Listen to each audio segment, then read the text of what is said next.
Hello, Gretchen and Taylor. This took a little longer than I had anticipated just because to get these videos synced up together, it just took a while. So anyways, let's get started. So ignore the little timestamps at the top. That's just to help me get the video synced. So we're going to talk through this. We're going to start talking about uniformity and how we're interpreting and showing time. So anyways, let's get you all, let's get you all synced up here. All right, and the first thing I'm going to do is I'm just going to let this play a little bit. I want it to be something where you can see, just kind of see the differences between you two. And Taylor, you know, you're relatively new. For the most part, we really want the ictus clarity and the clarity of the beat to be similar to Gretchen's. Gretchen, obviously, you can see here that we've got an issue with that left hand still being low, and it extends more. So again, we're just that left hand just going down more. So if you could take a look at that as well.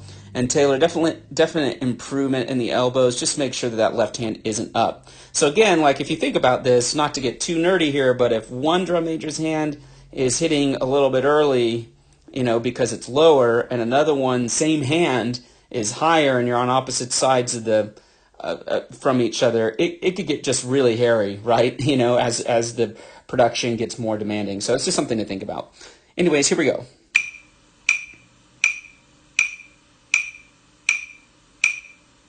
So Taylor, I want you to notice how Gretchen pops off of the beat, right? She's off of each beat.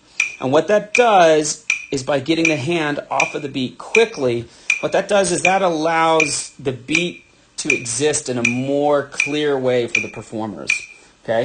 So you're very smooth, which is great, but you're smoothly working through the beat, and we really want you to pop off of the beat, okay? So one of the reasons is the longer your motion is through a beat, the more it communicates, something other than the beat. So it starts communicating a rhythm or an articulation. We just want the beat, just nice and clear. All right, let's keep going. And by the way, this is maybe, you can't probably hear both clicks very well. It's not 100% synced, but it's pretty close. So as we're getting further along in the video,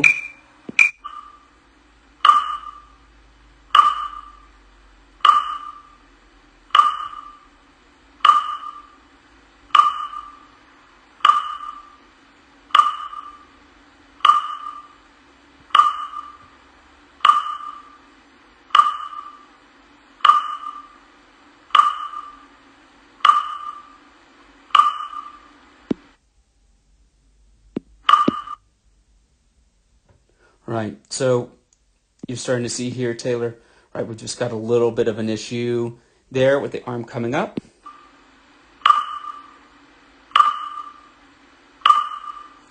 Yeah, and still, Taylor, it's more dramatic in slow motion, of course, but you can probably see it's better, which first of all, we can see here, right, we've got definitely got a, okay, that line was a little bit unfair. But thumb to thumb, well, actually it's pretty close. All right, that's the difference between the hands. Something to consider though, Taylor, is again, beat 3, just kind of like pushing through. Let's look at beat 3 together.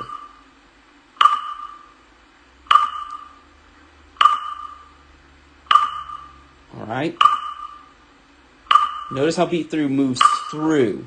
Right, and it's inconsistent. Those past 2 times actually were not the same on how you hit beat 3. Now let's take a look. The video's probably running out on this tempo. Let's look at Gretchen and see how she hits beat 3.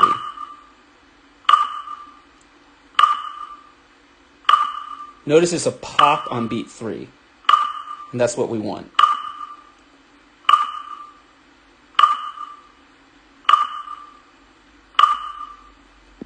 Okay, so that's really this first chunk. So things to look at, and then let's also look at the arms now, right? So and we really want this kind of relaxation in the arms, right? We don't want the elbows out at all. We want them really close for a lot of reasons. One, it's just physically more comfortable for you. And then, of course, if it is more physically comfortable for you, guess what? You're going to be in time more, you're going to be more consistent, and you won't communicate any sort of straining to the performer. So there are a lot of reasons. So make sure to keep the elbows close to the sides. All right, now I'm going to see if I can do this at faster tempos. We'll see. Okay, kind of got lucky here. The videos ended up syncing on the second tempo. Okay, it's not perfect. I think Gretchen's is a little behind. So again, I'm not necessarily looking at like, are we lining up the exact tempo? We're really looking at, again, the interpretation of the tempo. So here we go. Let's see what happens.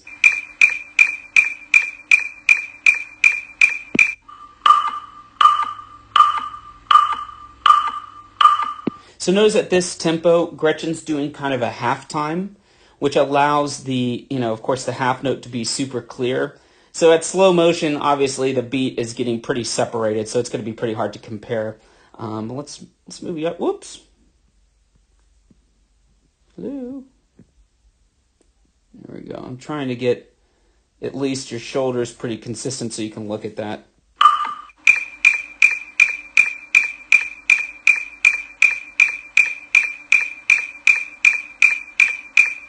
Yeah, so real quick.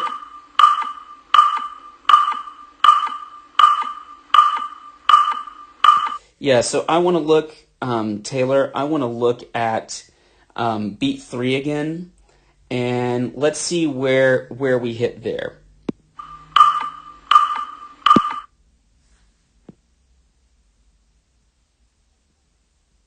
So I'm scrubbing very slowly. So check out Gretchen's hands, right? This is her on beat 3. Now, granted, she's doing a slightly different pattern than you, but notice that you can catch the hands stopping, which means that they're hitting the ictus.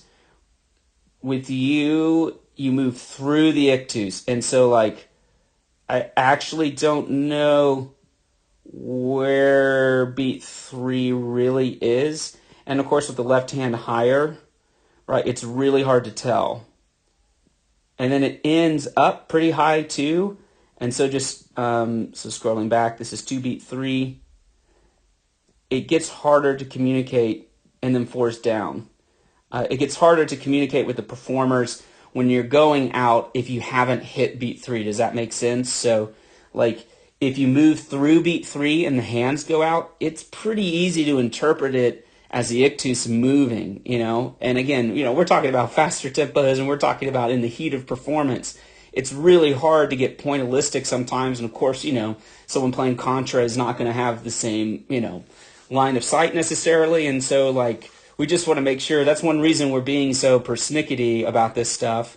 Sorry to use that word persnickety, but that's one reason is because we just want to make sure that no matter what the performers are asked to do, everything they see in the face of all of those difficulties, they get nothing but pointillistic clarity from the drum majors. So let's just look at this in slow motion without me scrubbing. 2, 3, 4.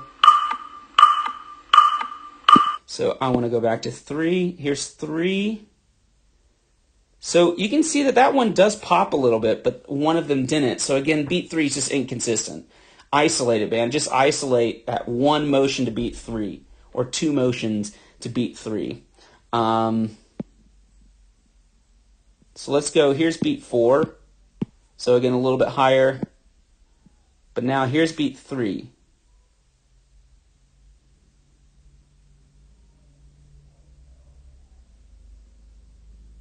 Three, 4. Okay, so you can see there, it's a little hard to tell. It's actually probably going to be better with this. Here, this will be slightly better. 3, and then watch how much lower 4 is. You see that? 3, 3, 4. Okay, so again, we want the hands to look the same. Yes, I'm being really, really specific here, but I think that's going to help a lot. All right, let's go to the fast tempo if we can. Okay, here we are at the faster tempo. Hold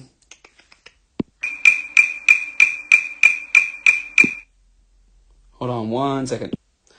Okay, so this program has a little bit of a glitch in it. It shifts things by like one frame when I click a certain thing, so the audio is not going to be totally synced up. But let's take a look at it, shall we? Okay. So the good news is we're close enough where we can kind of see where 1 is. Okay. Pretty consistent. Again, Gretchen, take a look at just how flat the wrist is, right? The right hand's pulled back a little bit more. And so again, so Taylor, arms are really high by the eyes, right? They don't need to be that high, okay? And in general, like the drum majors don't have to have the same height, like from the ground on every stroke, every part of the pattern, but they need to have the same relational, ratio in where the hands are. Okay, so let's say Gretchen's go to the chin. Let's say the chin now is as high as we go, and then let's go from there. Okay. So let's say the chin, so like the eyes are too high. And again, if you're different heights, that's okay, but the relationship or the ratio of the hands to the body all remain the same. All right. So again, Taylor, your Met's ahead of Gretchen's. So I bet, Taylor, if we go back, in fact, let's try to a different tempo. Let's look there. Let's just pay attention to the arms and the elbows being away from the body. And then let's go, let's go to the fast tempo. Make sure I'm in the fast tempo. Not quite, I think. There we go. Yeah, I think your elbows are farther away. It's a little hard to do a pure comparison, but just make sure that as you go faster, you actually get more relaxed. And for both of you all as well. Just the faster you go, the more relaxed you get. Okay? Because the tempo actually takes care of some of the potential, it mitigates the space, right? It's easier to play things fast because the tempo is dictating the space between things, and so it's easier to mitigate that. Okay, cool. So this is our first side-by-side. This was really tough to do. I'm not 100% sure if I'm going to be able to do this for all of them, but yeah, thanks, and we'll talk to you soon.